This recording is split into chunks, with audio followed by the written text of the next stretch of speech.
On an ominous night, the members of the mountaineering club embarked on a journey to conquer the peak. Among them was a couple whose eyes were filled with anticipation for the future and reverence for nature. However, fate seemed to play a cruel joke on them. As their steps delved deeper into the mountains, the weather turned abruptly. The wind roared, thunder clapped, as if the mountain gods were warning these unwelcome visitors. Despite this, they did not retreat, but left the girl behind at the campsite while the others continued towards the summit.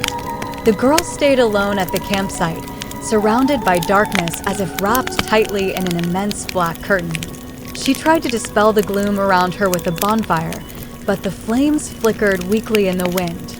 Time ticked by, and a sense of unease began to emerge in her heart. The days of waiting felt like a long torment, each day struggling in the endless darkness. Until the seventh day, when the others finally returned, her heart sank. Their eyes revealed deep sorrow as they told her an unbearable truth. Her boyfriend had met with misfortune on the first day of the climb. In grief and shock, they decided to perform an ancient ritual, hoping to make contact with her deceased boyfriend on the traditional seventh night.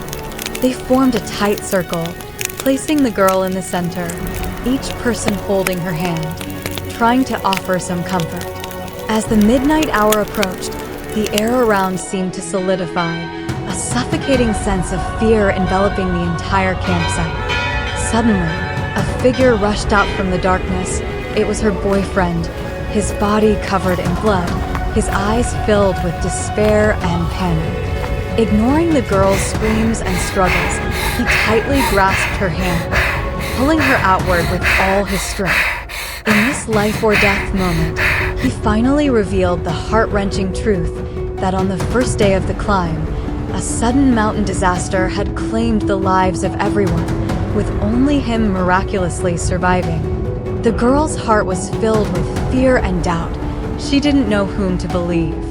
Her boyfriend's figure became increasingly blurred in the night until, finally, it disappeared into the endless darkness. She stood alone in the center of the campsite, the darkness around her whispering as if in secret, making her wonder whether all of this was real or just a terrible nightmare.